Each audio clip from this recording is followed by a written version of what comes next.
మౌన పోరాటం మౌన పోరాటం. నాన్నతో కూడా ఏనాడూ కలిసి వాడు భోజనం చేసి ఎరగడమ్మా. పెళ్ళయ్యాక పెళ్ళాంతో కలిసి ఆ కింద కూర్చుని గంజి తాగాడు తప్ప ఒక్కరోజు కూడా తన వాళ్ళందరితో కలిసి కూర్చుని తృప్తిగా భోజనం చేసింది లేదు కదమ్మా.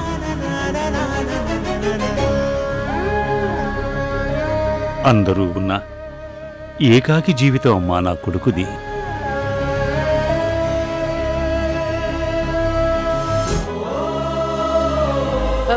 ఏమండి, ఏంటందరూ నిశ్శబ్దంగా అయిపోయారు? మావయ్య మాటలకి గతంలో జరిగినవన్నీ గుర్తు చేసుకుని బాధపడుతున్నారా?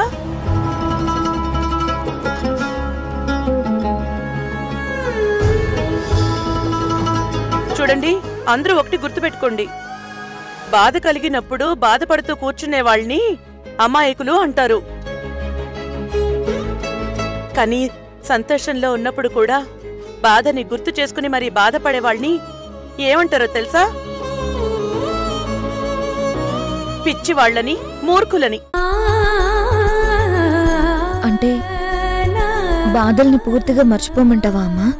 చుట్టూ బాధ అనే చట్టం గీసుకోవద్దు అంటున్నాను.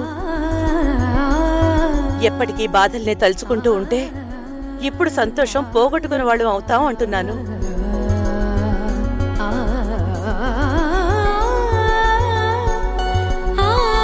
అందుకే ఇప్పటి మన సంతోషాన్ని మనందరం కలిసి వేడుకలా చేసుకుందాం. సరదాగా సంతోషంగా గడుపుదాం. తినండి, అందరూ సంతోషంగా తినండి. గోదావరి, నువ్వు సరదాగా ఫోటో తీ, వీడియో కూడా తీ. అలాగే అమ్మగారు. అయ్యగారు ఫోన్. తినండి.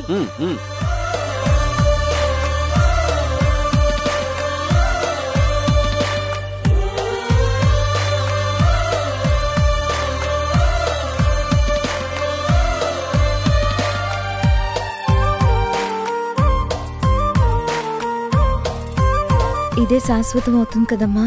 ఈ ఆనందం ఇంకెవ్వరు చెడగొట్టలేరమ్మా.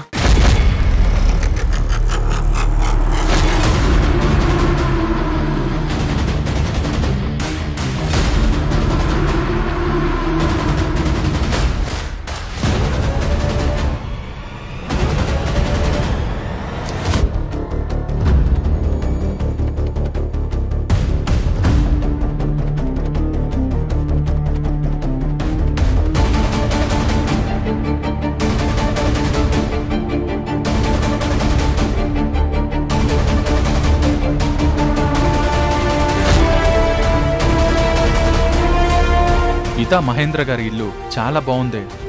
ఇంత పెద్ద స్థలం, ఓ పక్కకి ఇల్లు, మిగతాదంతా చెట్లు, స్విమ్మింగ్ పూలు. ఆర్టిస్టిక్ గా ఉంది. ఈ ఇంట్లో ఎవరెవరు ఉంటారు?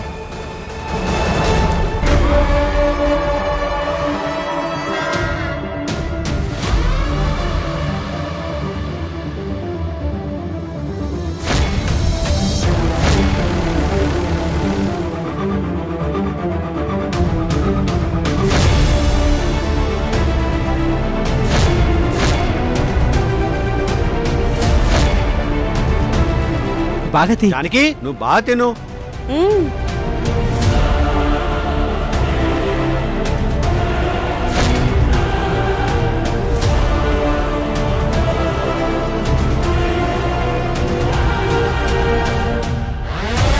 ఏమండి,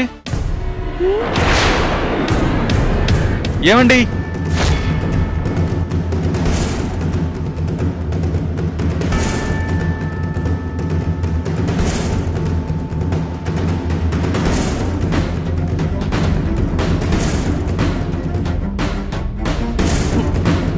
ఇదేంటి మురారి గొంతులా ఉంది? అరే సతీ, అయ్యా ఎవరో వచ్చినట్టున్నారు, వెళ్ళి చూడు. అలాగే అయ్యా.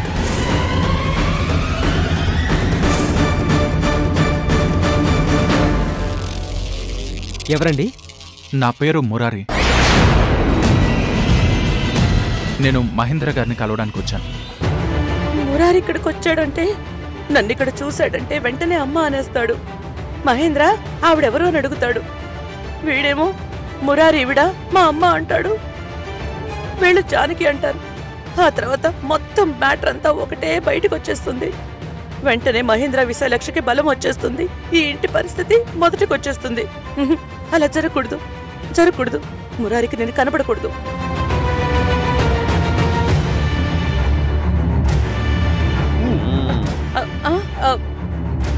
జానకి, భోజనం మధ్యలో లెక్కకూడదు, కూర్చో. అయ్యో తిను. అది నాకు కొంచెం కూరలో ఉప్పు తక్కువ అనిపిస్తోందండి, వెళ్ళి తెచ్చుకుంటాను. జానకి, దానికి నువ్వెళ్ళటం ఎందుకమ్మా? గోదావరి, నువ్వెళ్ళి తీసురా. మామయ్య, గోదావరి కాదు, నేనే వెళ్ళాలి.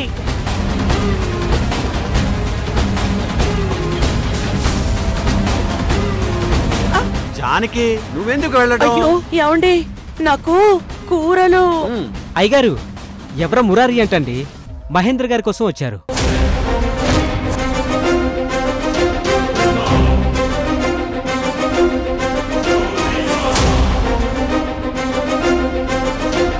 ఇందుకే నేను వెళ్తానంది, మీరేమో వెళ్ళనివ్వడం లేదు, ఇక్కడే ఉండమంటున్నారు.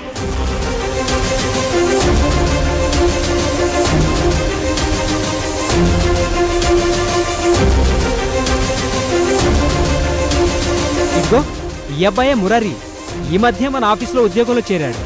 నమస్తే అండి. నమస్తే. నమస్తే బాబు మురారి. మహేంద్ర వాళ్ళు ఇంట్లో లేరు బాబు, ఆఫీసుకి వచ్చి కలుస్తాలే. నువ్వు ఆఫీస్కి వెళ్ళమ్మా.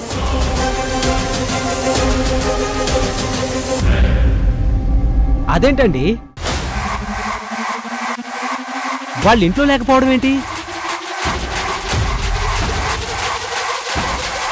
వంటికి తగిన దెబ్బలు ఇంకా తగ్గలేదని చెప్పి గదిలోనే నొప్పులు పడుతూ ఉన్నారు కదా.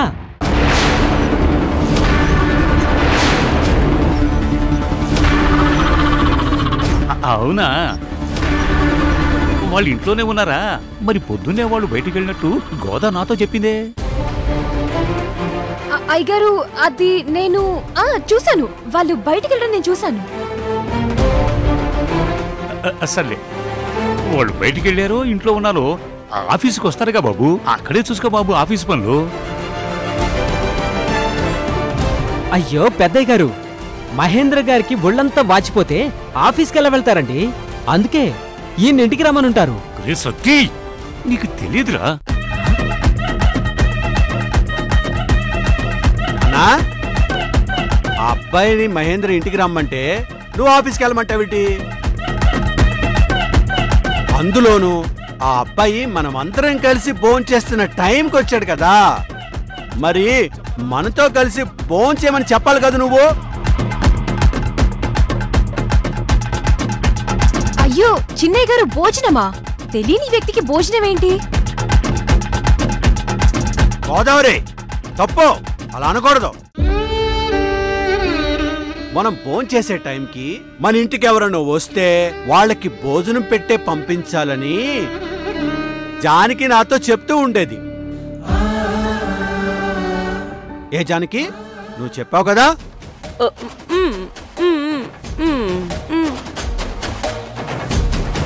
మంచి చేస్తే చెడు ఎదురవటం అంటే ఇదేనేమో.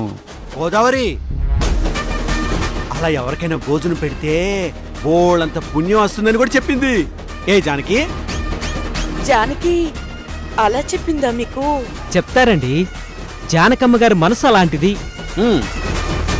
ఇదిగో బాబు మురారి, నువ్వు బ్యాగ్ ఆ సోఫాలో పెట్టేసి మాతో కలిసి భోంచేద్దు గాని రా.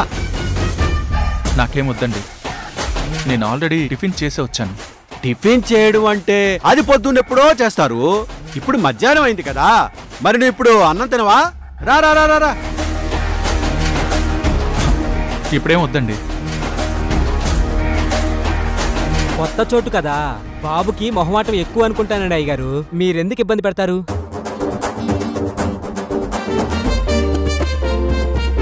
మొహమాటవా? అదేంటి, అన్నం దగ్గర ఎవరైనా మొహమాట పడతారా? నువ్వు భలేవాడివే మురారి, నువ్వు రా రా. అది అవును బాబు, ఇక్కడ ఉన్న వాళ్ళంతా చాలా మంచివాళ్ళు. ఇదిగో ఈయన హరిశ్చంద్ర ప్రసాద్ గారు, ఈ ఇంటి యజమాని. మా పెద్దయ్య గారు, ఈయన కళ్యాణరాముడు, మా చిన్నయ్య గారు. ఇప్పుడే ఈయన ఇంటికి యజమాని అయ్యారు. ఈవిడ జానకమ్మ గారు, మా చిన్నయ్య గారి భార్య గారు.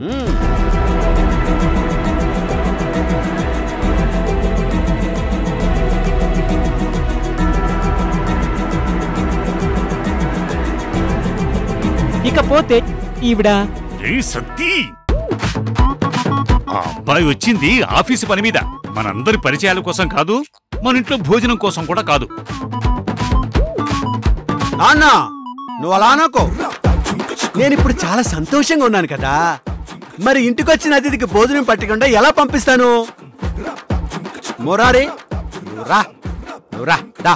అయ్యో వద్దండి, నాకిప్పుడు ఆకలిగా కూడా లేదు. అరే ఫోన్ చేయమంటే వద్దంటావేంటి? జానకి చూడి అబ్బాయి ఫోన్ చేయడంట, నువ్వన్నా చెప్పొచ్చు కదా తినమని.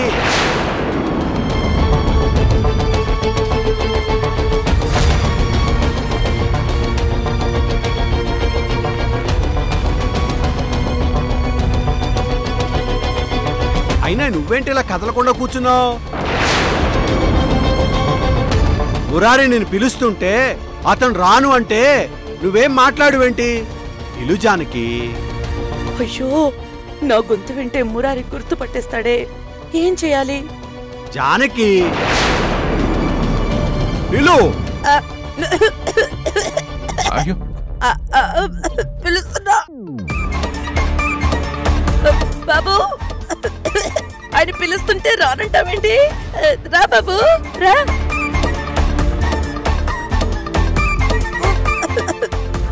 అదేంటమ్మా ఉన్నట్టుండి గొంతు అలా మారిపోయింది? గొంతు పట్టేసింది సౌందర్య, మాట రావట్లేదు. అది సరేనమ్మా, నాన్న తన్ని భోజనానికి పిలుస్తుంటే నువ్వు ఇటు తిరిగి మాట్లాడుతున్నావేంటి? అటు తిరిగి పిలువు.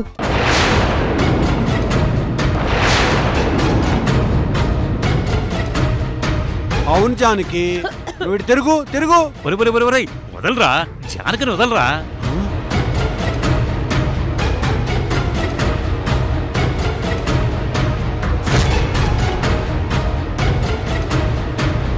బాబు మురారి, ఏమనుకోకు. మా కోడలకి పాపం కళ్ళు కనిపించవు. దాంతో కొత్త వాళ్ళెవరి ముందు అంత త్వరగా ఎదురుపడి మాట్లాడదు. అయ్యో ఐఎమ్ సారీ అండి. ఇందాకటి నుంచి ఆవిడ అటు తిరుగుంటే నేనేంటో అనుకున్నాను, కానీ ఇప్పుడు అర్థమైంది. అదేంటి తాతయ్య అలా అంటావు? అమ్మ ఇంతకు ముందు చాలా మంది కొత్త వాళ్ళతో మాట్లాడింది కదా.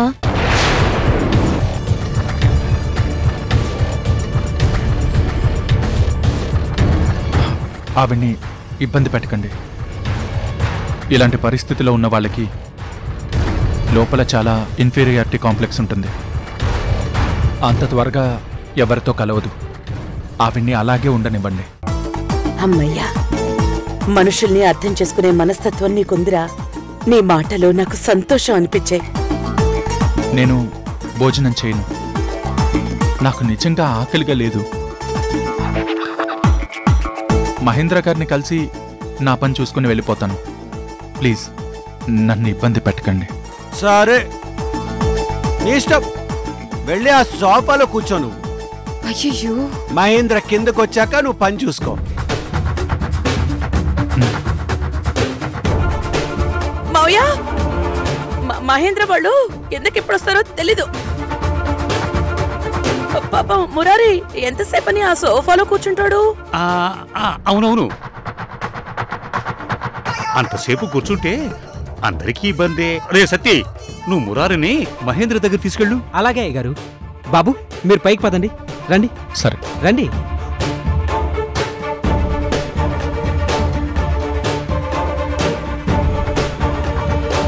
అమ్మయ్యా, తప్పించుకున్నాను. మురారు వచ్చినప్పుడు కాస్త జాగ్రత్తగా ఉండాలి. ఆ అబ్బాయి కూడా మనతో కలిసి కూర్చొని ఫోన్ చేస్తే బాగుండేది కదా.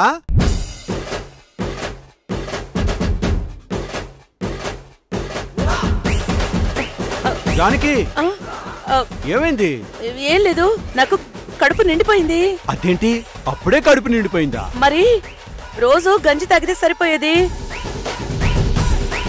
ఈరోజు ఇన్ని రకాలు కొంచెం కొంచెం తినేసరికి కడుపు నిండిపోయినట్టు అనిపిస్తోందండి. నాకు చాలండి. అయ్యో అది కాదు జానకి. చాలు ఉంటుంది కదా, వెళ్ళనివ్వరా బలవంతంగా గొంతు వరకు కుక్కకు. వెళ్ళు.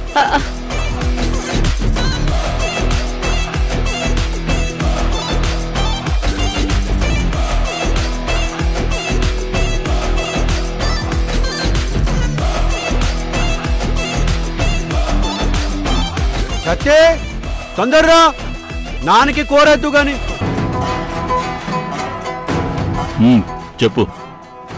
సార్ ఇది నేను అడిగింది కింద నీతో ఎవరైనా ఏమన్నా మాట్లాడారా అని. మాట్లాడారు సార్. వాళ్ళు మాట్లాడితే నువ్వెందుకు మాట్లాడావు వాళ్ళతోటి?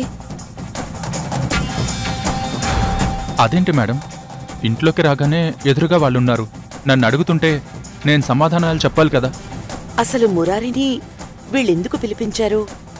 వాళ్ళేం అడిగారు? నేనెవరినో అడిగారు, ఎవరి కోసం వచ్చానని అడిగారు, భోజనం చేయమన్నారు. భోజనం చేయమన్నారా? ఆ, అంటే ఇంతకు ముందే నీకు వాళ్ళకి పరిచయం ఉందా? లేదు, తెలీదండి. మరి భోజనం? ఈరోజు వాళ్ళు చాలా హ్యాపీగా ఉన్నారంట. భోజనం టైంలో ఎవరింటికొచ్చినా వాళ్ళకి భోజనం పెట్టి పంపడం మంచిదని జానకి గారు చెప్పారంట. అందుకే నన్ను భోజనం చేయమని అడిగారు. అంతేనా? ఇంకేం అడగలేదా?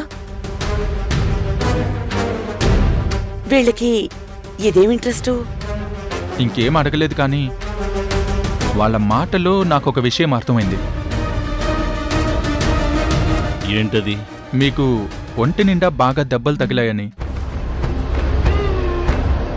అందుకే మీరు ఆఫీస్కి రాలేక ఇంట్లోనే ఉండి నన్ను ఇంటికి పిలిపించుకున్నారని. ఏ మురారి, ఇది మా ఇంట్లో మ్యాటర్.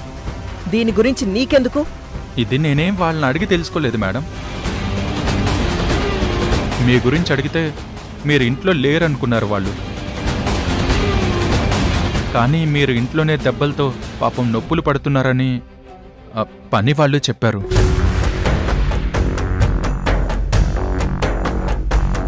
ఎవరా మాట చెప్పింది? గోదావరి సత్తిగడ? వాళ్ళెవ్వరు చెప్పినా మిమ్మల్ని చూస్తే మీకు దెబ్బలు తగిలాయనేది నిజమే అని అర్థం అవుతుంది. ఏం సార్, ఇప్పుడు ఎలా ఉంది? అసలు ఈ దెబ్బలు ఎలా తగిలాయి? ఏయ్ మురారి, నీకు అంత అవసరమా? నాకు దెబ్బలు ఎలా తగిలాయి, ఏం చేస్తే తగిలాయి, ఎందుకు తగిలాయి, ఇప్పుడు కండిషన్ ఏంటి అని తెలుసుకోవడం నీకు అవసరమా? అన్నీ తెలుసుకోవడానికి నువ్వేమైనా ప్రెస్ రిపోర్టర్వా లేకపోతే డాక్టర్వా? నువ్వు వచ్చిన పనేంటి? మాకు బిజినెస్ ప్లాన్ ఏంటో చెప్పడానికే కదా. అదేంటి సార్, నేను డైరెక్ట్గా ప్లాన్ ఏంటో చెప్పబోతుంటే మీరే కదా సైడ్ ట్రాక్లో క్వశ్చన్స్ వేశారు. నేను కూడా అందుకే కొంచెం డీటెయిల్డ్గా డెప్త్కి వెళ్ళాను.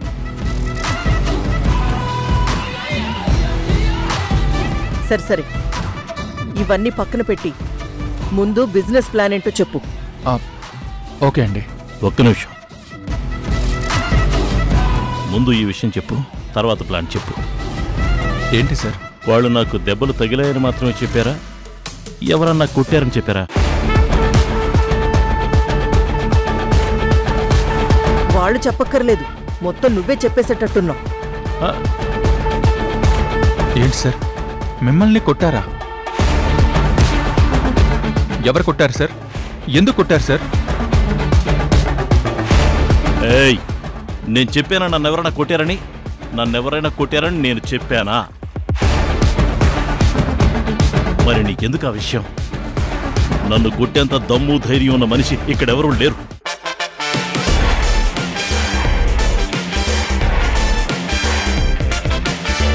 ముందు బిజినెస్ ప్లాన్ చెప్పమంటే అది చెప్పకుండా ఇవన్నీ అడుగుతావేంటి?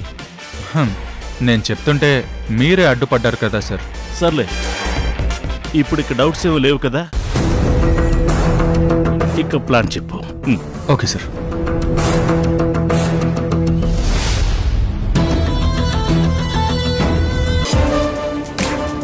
ఇదిగో సార్ చూడండి, మీరు పెట్టాలనుకున్న బిజినెస్ హెచ్ఆర్ ఇండస్ట్రీస్లో జరుగుతున్నదే. దానివల్ల ముందు లాభం కంటే ఎక్కువ నష్టమే జరిగే ఛాన్స్ ఉంటుంది. నష్టం ఎలా జరుగుతుంది? హ, ఎలా అంటే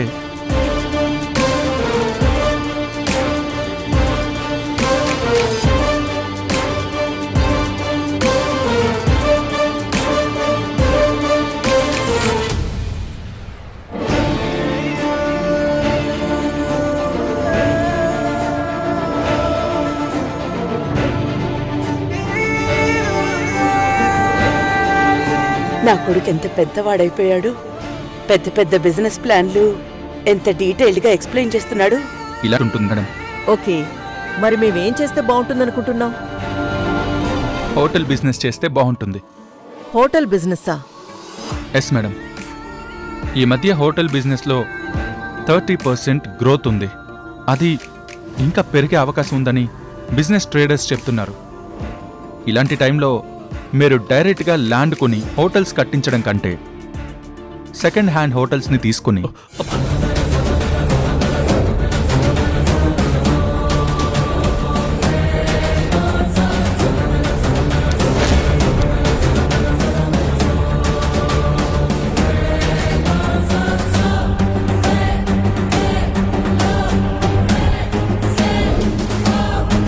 నా కొడుకు జీవితంలో నిలబడగలడనే నమ్మకం వచ్చేసింది.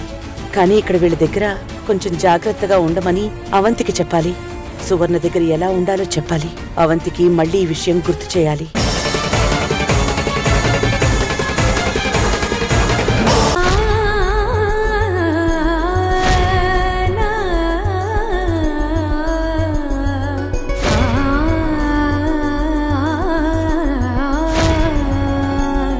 అమ్మా, నీ జడ కట్టు బొట్టు భలే ఉందమ్మా. వదిన జడ మారుస్తాను అంటే ఎలా ఉంటావో అనుకున్నా. నిజంగా చాలా బాగున్నావమ్మా. అవునమ్మా, కొత్తగా ఉన్నావు.